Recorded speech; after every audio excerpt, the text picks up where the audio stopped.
علیکم ورحمۃ اللہ وبرکاتہ۔ بسم اللہ الرحمن الرحیم۔ عزیز طلباء و طالبات،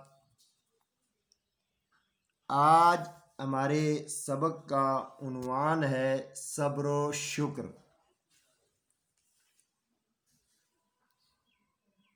صبر و شکر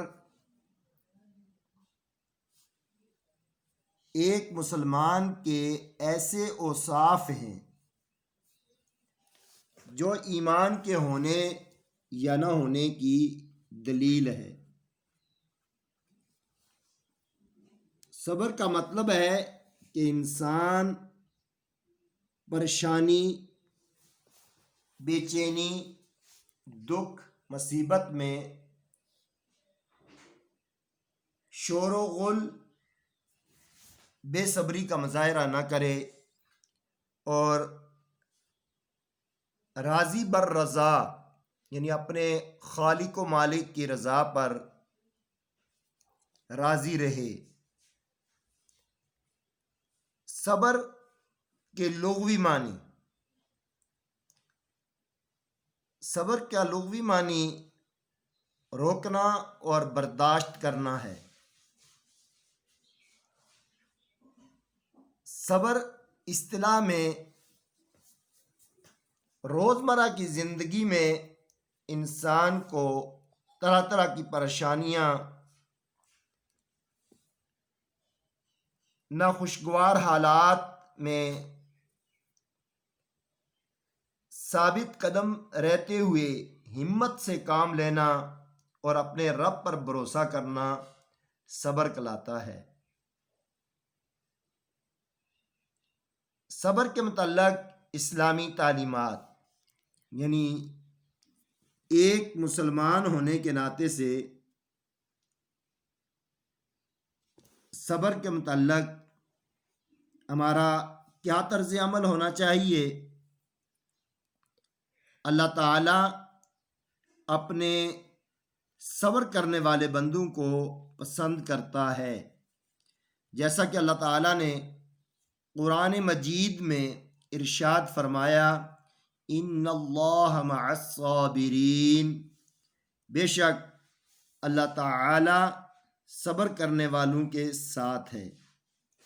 یعنی جو بندہ صبر کرتا ہے تو اللہ رب العالمین اس کو اپنی معیت عطا کرتے ہیں، اللہ رب العالمین اس کو اپنا ساتھ عطا کرتے ہیں۔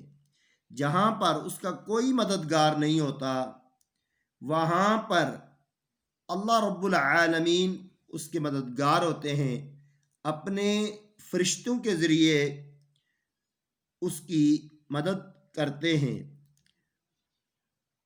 اللہ رب العالمین نے قرآن مجید میں ارشاد فرمایا، صبر کرنے والوں کو بے حساب اجر دیا جائے گا۔ اور ایک اور مقام پر رب العالمین ارشاد فرماتے ہیں، ترجمہ، اور صبر کرو، بے شک اللہ صبر کرنے والوں کے ساتھ ہے۔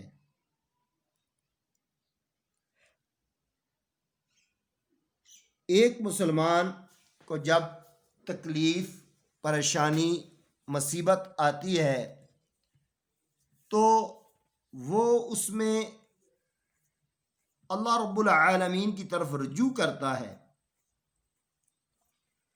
جب ایک مومن اللہ کی طرف رجوع کرتا ہے تو اللہ رب العالمین کو اس کا یہ طرز عمل بڑا ہی پسند ہے، کیونکہ حدیث پاک میں آتا ہے کہ جب میرا بندہ میری طرف ایک بالشت چلتا ہے تو میں اس کی طرف ایک گز چلتا ہوں۔ جب میرا بندہ میری طرف چل کر آتا ہے، میں اس کی طرف دوڑ کر جاتا ہوں۔ اور جب بندہ مصیبت میں، پریشانی میں صبر کرتا ہے تو اللہ تعالی اس کی مدد کرتے ہیں۔ اجتماعی زندگی میں صبر کے فوائد، صبر کے متعلق اسلامی تعلیمات یہ بھی ہیں کہ صبر کے بے شمار فوائد رکھے ہیں۔ مسلمانوں کی اجتماعی زندگی میں صبر کی بے حد ضرورت ہے۔ قوموں پر جب کوئی مصیبت یا پریشانی کا وقت آتا ہے تو وہ صرف اور صرف صبر ہی کے ذریعے اس کا مقابلہ کر سکتے ہیں۔ دیکھیں، جب 2005 میں زلزلہ آیا تو اس میں جن لوگوں نے صبر کا دامن پکڑا، اپنے رب کی رضا پر راضی بر رضا رہے، اللہ تعالیٰ نے ان کی مدد کی اور ان کے اس سارے نقصان کو اللہ تعالیٰ نے پورا کیا۔ پوری دنیا میں اس وقت جو مرض کرونا وائرس کی آئی تو اس میں بھی اللہ کے نیک بندوں نے صبر کیا، نماز، ذکر و اذکار، تو اللہ رب العالمین نے اس سے بھی مسلمانوں کو محفوظ رکھا۔ خصوص بالخصوص پاکستان کے مسلمانوں کو اللہ تعالیٰ نے اس جنگ میں بھی بڑی کامیابی سے نوازا ہے۔ صبر دنیا و آخرت کی کامیابی کا ذریعہ ہے، کیونکہ انسان کی زندگی تنگی اور خوشحالی، غم و خوشحالی بدل بدل کر آتے رہتے ہیں۔ تو جب انسان کی زندگی میں خوشحالی آئے، امن آئے، اللہ کی نعمتیں آئیں، تو انسان کو اللہ کا شکر ادا کرنا چاہیے۔ کیوں؟ اللہ رب العالمین قرآن مقدس میں ارشاد فرماتے ہیں، لَإِن شَكَرْتُمْ لَأَزِيدَنَّكُمْ، اگر تم میرا شکر کرو گے تو میں تمہاری نعمتوں میں مزید اضافہ کروں گا۔ اگر تم میرا شکر کرو گے تو میں اپنی نعمتیں تمہیں مزید عطا کروں گا۔ صبر کرنے والوں کے لیے اللہ رب العالمین نے بے شمار بشارتیں رکھی ہیں۔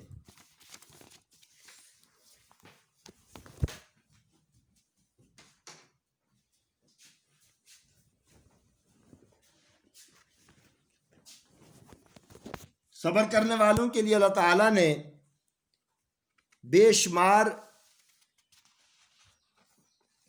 کامیابیاں رکھی ہیں، اور اللہ تعالیٰ کو ایسے بندے جو صبر کرتے ہیں وہ پسند ہیں۔ آئیے صبر قرآن کی روشنی میں۔ اللہ رب العالمین نے ارشاد فرمایا، وَاصْبِرْ لِحُکْمِ رَبِّکَ فَإِنَّکَ بِأَعْیُنِنَا، اے رسول تو اپنے پروردگار کے فیصلے کا ثابت قدمی کے ساتھ منتظر رہ، کیونکہ تو ہماری آنکھوں کے سامنے ہے۔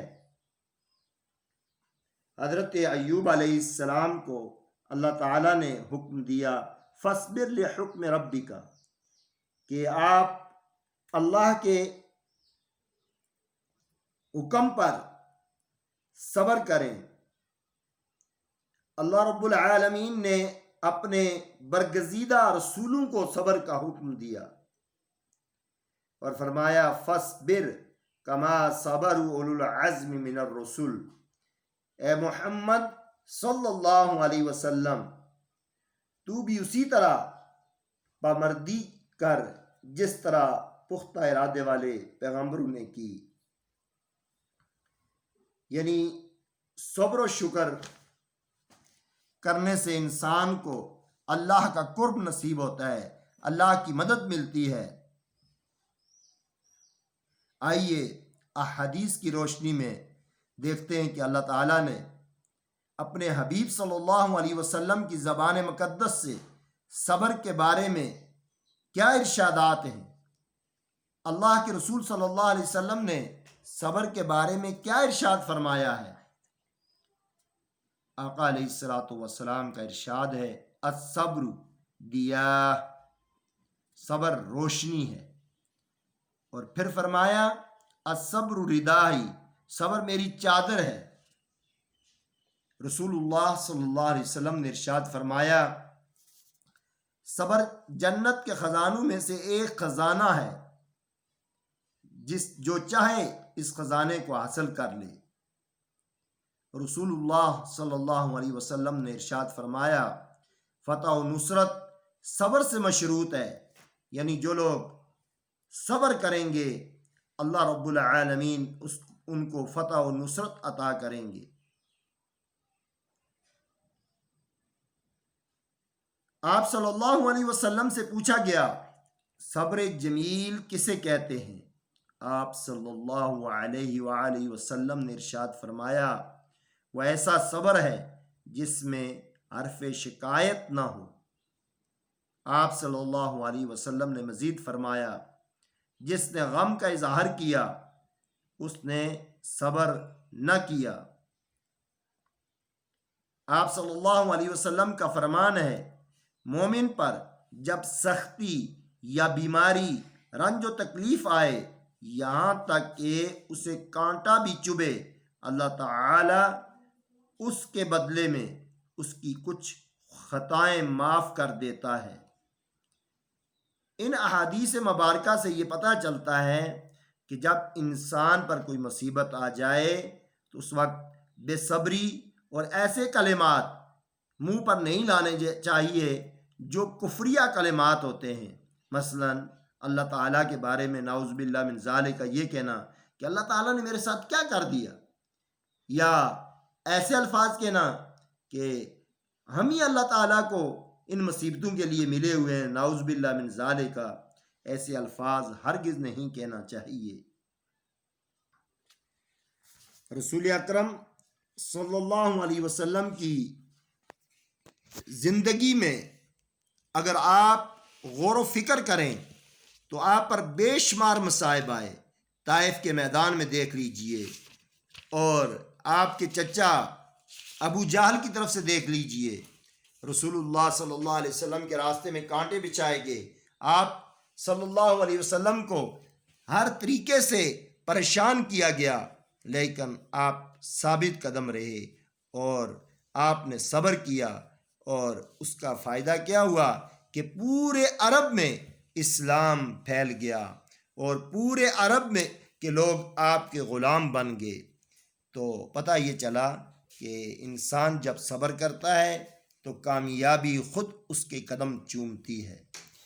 اور دوسری چیز جو ہے شکر ہے، یعنی صبر و شکر۔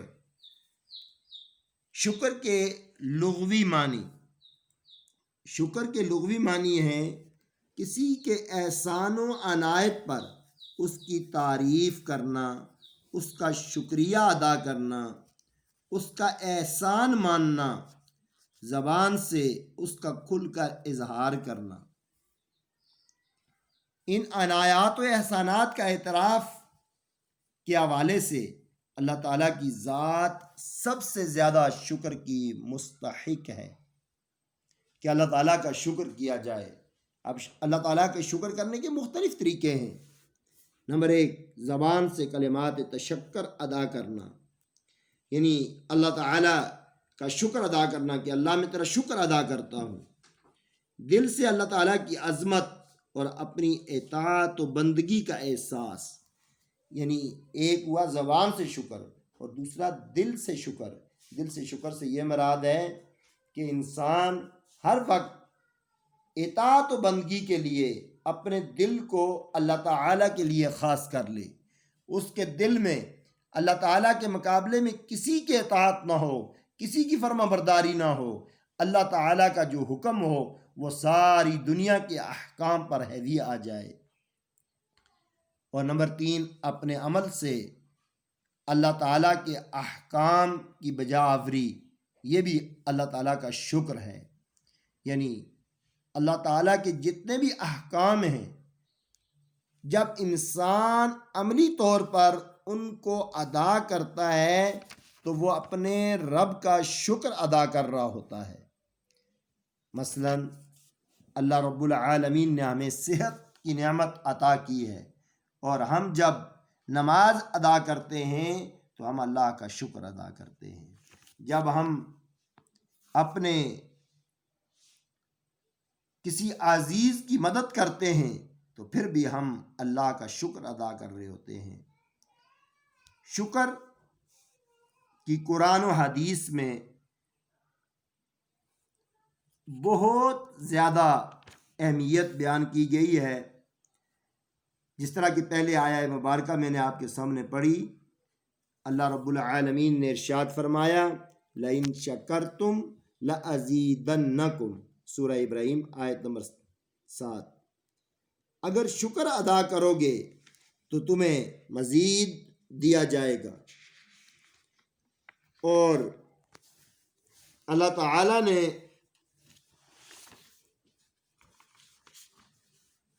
ایک اور مقام پر شکر کے بارے میں ارشاد فرمایا بَلِ اللَّهَ فَاعْبُدْ وَكُن مِّنَ الشَّاكِرِينَ، بلکہ اللہ کی بندگی کر اور شکر گزاروں میں سے ہو جا۔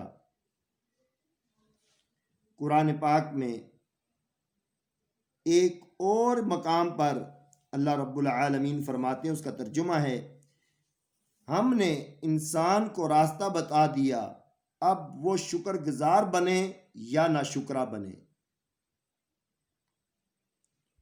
اللہ تعالیٰ نے حضرت داؤد علیہ السلام کو قرآن مجید میں اس طرح شکر کا حکم دیا اعملوا آل داؤد شکرا، اے داؤد کے گھر والو شکر ادا کرنے کے لیے نیک اعمال کرو، یعنی شکر کرنے کے لیے نیک اعمال کا ہونا بہت ضروری ہے۔ جب انسان نیک اعمال کرتا ہے، جب انسان برائی سے بچتا ہے تو یہ بھی اللہ تعالیٰ کا شکر ہے۔ حضور صلی اللہ علیہ وسلم نے اپنی ساری زندگی اللہ رب العالمین کا شکر ادا کیا، اور اللہ تعالیٰ شکر کرنے سے انسان کے دل میں اللہ تعالیٰ کی محبت پیدا ہوتی ہے، اور اللہ تعالیٰ اپنی نعمتوں میں اضافہ کرتا ہے۔ تو ہمیں چاہیے کہ ہم ہر حال میں صبر و شکر کا دامن اپنے ہاتھ سے نہ جانے دیں۔ اللہ تعالیٰ ہمیں اپنی زندگیوں میں صبر و شکر لانے اور اس کو اپنی زندگیوں میں نافذ کرنے کی توفیق عطا کرے۔ والسلام، جزاک اللہ فی الدارین۔